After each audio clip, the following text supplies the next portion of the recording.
തോറ്റോടുകയാണ്. ആരോട് തോൽക്കുന്നു എന്നുള്ളതാണ്. ഈ സമൂഹത്തോട്, ഈ മലയാളികളോട് തോറ്റുകൊണ്ടാണ് ഓടിയിരിക്കുന്നത്. കാരണം ഇതിലൊരു കൃത്യമായൊരു പ്രതികരണം നടത്തി മാധ്യമങ്ങളെ കണ്ട്, അല്ലെങ്കിൽ പ്രേക്ഷകരോട്, പ്രേക്ഷകരാണല്ലോ ഇവരെ നിലനിർത്തുന്നത്.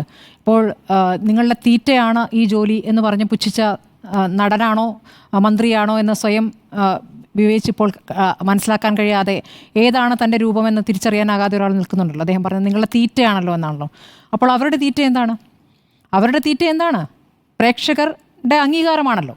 ആ അംഗീകാരത്തിന് കോട്ടം വന്നിരിക്കുന്നു, അതൊന്ന് ഇളകി കഴിഞ്ഞിരിക്കുന്നു. അപ്പോൾ വരുന്ന ചോദ്യങ്ങൾ നേരിടാൻ പറ്റുന്നില്ല എന്നുള്ളതാണ്. ചോദ്യങ്ങളെ നേരിടാനാകാതെയാണ് രാഖി രാമാനം അവർ പോയിരിക്കുന്നത്. ഇന്നലെ രാത്രി മോഹൻലാൽ ആ തീരുമാനമെടുക്കുന്നു. എനിക്ക് സഹിക്കാൻ വയ്യ, ഞാൻ രാജിവെക്കുന്നു എന്ന തീരുമാനമാണ് അദ്ദേഹം ആദ്യം എടുക്കുന്നത്. അദ്ദേഹം മമ്മൂട്ടിയുമായി സംസാരിക്കുന്നു. പിന്നീട് അതങ്ങനെ ഒറ്റയ്ക്ക് വേണ്ട, നമുക്ക് ഒരുമിച്ച് രാജിവെക്കാമെന്ന തീരുമാനത്തിലേക്ക് അവർ ഒരുമിച്ചെത്തുന്നത് എന്തുകൊണ്ടാണ്?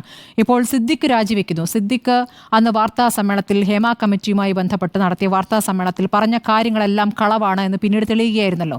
കാരണം ഇവിടെ പരാതികളൊന്നും ലഭിച്ചിട്ടില്ല, പരാതികളുണ്ടെങ്കിൽ ഞങ്ങൾ പരിഹരിക്കുമായിരുന്നല്ലോ എന്ന പതിഞ്ഞ സ്വരത്തിൽ, വിനയത്തിൻ്റെ സ്വരത്തിൽ അദ്ദേഹം പ്രതികരിച്ചതിന് തൊട്ട് അടുത്ത ദിവസമാണല്ലോ അദ്ദേഹത്തിനെതിരെ ബലാത്സംഗ ആരോപണം വരുന്നത്. അദ്ദേഹം രാജിവെക്കുന്നു. പിന്നീട് ആ ചുമതലയിലേക്ക് എത്തേണ്ടിയിരുന്നത് ബാബുരാജാണ്. ബാബുരാജിനെതിരെ ഇന്നലെ അതാ മറ്റൊരു ആരോപണം വരുന്നു. ഇത് അവർക്കിടയിൽ നിന്ന് തന്നെ വരുന്നതാണോ എന്ന് അവർ സംശയിക്കുകയാണ്. അപ്പോൾ പരസ്പരം വിശ്വാസമില്ലാത്ത രീതിയിലേക്ക് ആ സംവിധാനം മാറി. അതങ്ങനെ ഉണ്ടായിരുന്നു. ഇപ്പോൾ നോക്കൂ, ഈ സംഭവത്തിന് ശേഷം, ഇവരുടെ കൂട്ടരാജിക്ക് ശേഷം വന്ന 2 പ്രതികരണങ്ങൾ. മഞ്ജു വാര്യരുടെ പ്രതികരണം ഒരു ചിത്രം പോസ്റ്റ് ചെയ്തുകൊണ്ടാണ്. മലയാള സിനിമയുടെ മാറുന്ന മുഖം, ഒരു പുരുഷനെ അടിച്ചിടുന്ന വനിതയായിട്ട് നിൽക്കുന്ന അവരുടെ ചിത്രം തന്നെ. ഒരു സിനിമയുടെ ചിത്രമാണ്, പോസ്റ്ററാണ്. പക്ഷേ അർത്ഥം മനസ്സിലാക്കുന്ന, ചില കാര്യങ്ങൾ നമ്മളെ കമ്മ്യൂണിക്കേറ്റ് ചെയ്യുന്ന ചിത്രമാണ്.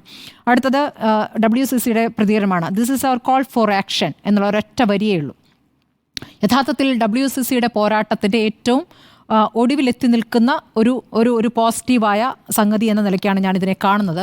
എനിക്ക് AMMA എന്ന സംഘടന എന്ന് പറയുമ്പോൾ ആദ്യം ഓർമ്മ വരുന്നത് നടിയെ ആക്രമിച്ച ശേഷം, ആ സംഭവത്തിന് ശേഷം നടത്തിയ വാർത്താ സമ്മേളനത്തിൽ അവർ ഒരുമിച്ച് നിന്നുകൊണ്ട് മാധ്യമങ്ങളുടെ ചോദ്യങ്ങളോട് ഇങ്ങനെ വീറോടെ വളരെ മോശം ഭാഷയിൽ അപമാനിച്ചുകൊണ്ട് നടത്തിയ പ്രതികരണങ്ങളും, മാധ്യമപ്രവർത്തകർക്കെതിരെ കൂകുന്ന അവിടുത്തെ ഒരു വനിതാ സംഘടനാ ഭാരവാഹിയൊക്കെയാണെന്ന് ഓർക്കുന്ന ആ ഭാരവാഹികളല്ല യഥാർത്ഥത്തിൽ ഇപ്പോൾ രാജിവെച്ചിരിക്കുന്നത്. എന്നാൽ പോലും അവരിൽപ്പെട്ടവരൊക്കെ തന്നെയാണ്. ഇപ്പോൾ മോഹൻലാലിന് ഈ കാര്യങ്ങളൊന്നും അംഗീകരിക്കേണ്ടതില്ല എന്നുള്ളത് കൊണ്ടാണ് അദ്ദേഹം പോയതെന്ന് പറയുന്നു. എല്ലാത്തിനും മറുപടി പറയാൻ ഒരു പക്ഷേ അദ്ദേഹത്തിന് സാധിക്കുന്നുണ്ടാവില്ല. ഈ മോഹൻലാലിനെ മമ്മൂട്ടിയൊക്കെ നമ്മൾ സിനിമയിൽ കാണുന്ന ഗംഭീര പ്രകടനം, ഗംഭീര ഡയലോഗ് പ്രസൻറ്റേഷൻ, നമ്മൾ അതൊക്കെ കണ്ട് കോരിത്തരിച്ച് കൈയടിച്ചിട്ടുണ്ട്. പക്ഷേ യാഥാർത്ഥ്യത്തോട് അടുക്കുമ്പോൾ അതിൽ ശക്തമായി പ്രതികരിക്കാനോ അല്ലെങ്കിൽ ജനങ്ങളെ ഫേസ് ചെയ്യാനോ കഴിയാത്തവരാണ് ഇവർ എന്ന് വേണം മനസ്സിലാക്കാൻ. മമ്മൂട്ടി ഇപ്പോൾ എന്തായാലും ഭാരവാഹിയല്ല. എന്നാൽ പോലും പ്രേക്ഷകരോട്, ഇവിടുത്തെ ആരാധകരോട് അവർക്കൊരു ഉത്തരവാദിത്തമുണ്ട്. ഈ വലിയൊരു വിഷയത്തിൽ അവരുടെ സംഘടനയുമായി ബന്ധപ്പെട്ട് അല്ലെങ്കിൽ മലയാള സിനിമയുമായി ബന്ധപ്പെട്ട് വരുന്ന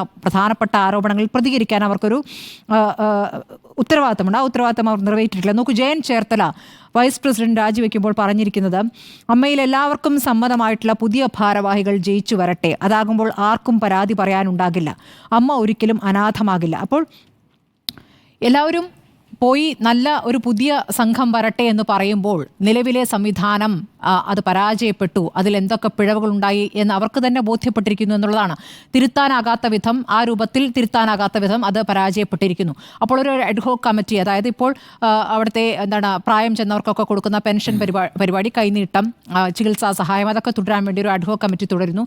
2 മാസത്തിന് ശേഷം ഒരു പുതിയ ഭാരവാഹികൾ തിരഞ്ഞെടുക്കപ്പെടുന്ന ജനറൽ ബോഡി ചേരാൻ പോകുന്നു. ആ ഭാരവാഹി പട്ടികയിലേക്ക് ആരൊക്കെ വരുന്നു എന്നുള്ളതാണ് ഏറ്റവും പ്രധാനപ്പെട്ട കാര്യം. അതിലേക്ക് അവിടെ നിന്നും പിണങ്ങി ഇറങ്ങിപ്പോയ WCC രൂപീകരിച്ച വനിതകൾ തിരിച്ചെത്തുമോ?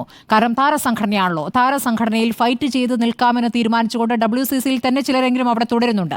അപ്പോൾ അവർ ഒരു ഫൈറ്റ് തുടർന്നുകൊണ്ട് അവർ തലപ്പത്തേക്ക് വരുന്ന രീതിയിലേക്ക് എത്തുമോ എന്നൊക്കെയാണ് അറിയേണ്ടത്. പൃഥ്വിരാജ് കഴിഞ്ഞ ദിവസം വാർത്താ സമ്മേളനത്തിൽ പറഞ്ഞതുപോലെ AMMയ്ക്ക് തെറ്റുപറ്റി എന്ന് പറയുമ്പോൾ, വനിതകൾ മുന്നോട്ട് വരേണ്ടതുണ്ട് എന്ന് പറയുമ്പോൾ, ആ രൂപത്തിലേക്ക് 50% സ്ത്രീകൾക്ക് പ്രാതിനിധ്യം നൽകുന്ന രൂപത്തിലേക്ക് അവരുടെ ശബ്ദം കൃത്യമായി ഉയരുന്ന, അതായത് അവിടുത്തെ പുരുഷ കേസരികൾക്ക് റാൻ മൂളുന്നവരല്ല, അതായത് എൻ്റെ വാതിൽ ആരും മുട്ടിയിട്ടില്ല എന്ന് പറയുന്നവരല്ല, മുട്ടുന്നുണ്ടെങ്കിൽ അതും പരിശോധിക്കണം എന്ന് പറയുന്നവരായിരിക്കണം വേണ്ടത്. അപ്പോൾ ആ രൂപത്തിലേക്ക് കൃത്യമായി സ്ത്രീകളുടെ ഇഷ്യൂസ് അഡ്രസ്സ് ചെയ്യാനും അതിന്മേൽ പരിഹാരം കാണാനും തൊഴിൽ സംബന്ധമായ പ്രശ്നങ്ങൾ പരിഹരിക്കാനുമൊക്കെ കഴിയുന്ന, ആർക്കും ഒന്ന് പോയി പരാതിപ്പെടാൻ കഴിയുന്ന സംവിധാനമായി ആ സംവിധാനം മാറേണ്ടതുണ്ട്. അങ്ങനെ 2 മാസത്തിനുള്ളിൽ ആ മാറ്റം വരുമോ എന്നാണ് നമുക്ക് അറിയേണ്ടത്. ഇപ്പോൾ നോക്കൂ, ആ സംഘടനയിലെ 5 താരങ്ങളടക്കം 7 പേർക്കെതിരെയാണ് നടി പരാതി നൽകിയിരിക്കുന്നത്. അതിൽ മേൽ FIR ആവുകയാണ്. ഇതിനകം പുറത്തെ വെളിപ്പെടുത്തലുകൾ 15 പരാതികൾ ഈ അന്വേഷണ സംഘത്തിന്റെ മുന്നിൽ എത്തിക്കഴിഞ്ഞിരിക്കുന്നു എന്നുള്ളതാണ്. അതിൽ എല്ലാത്തിനും FIR ഇട്ടിട്ടില്ല, 15 പരാതികൾ എത്തിയിരിക്കുന്നു.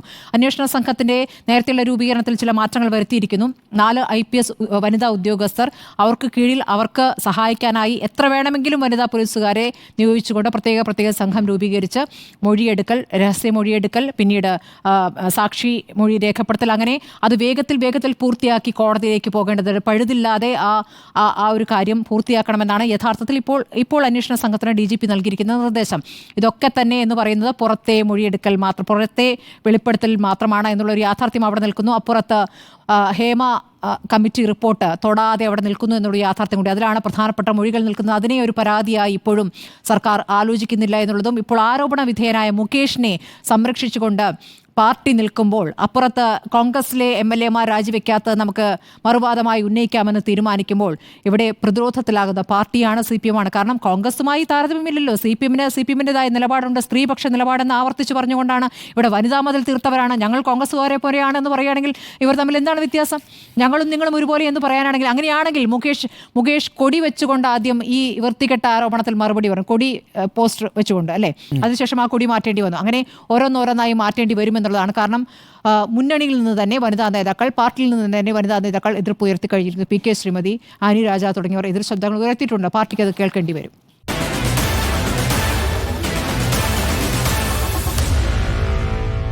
Meet the editors.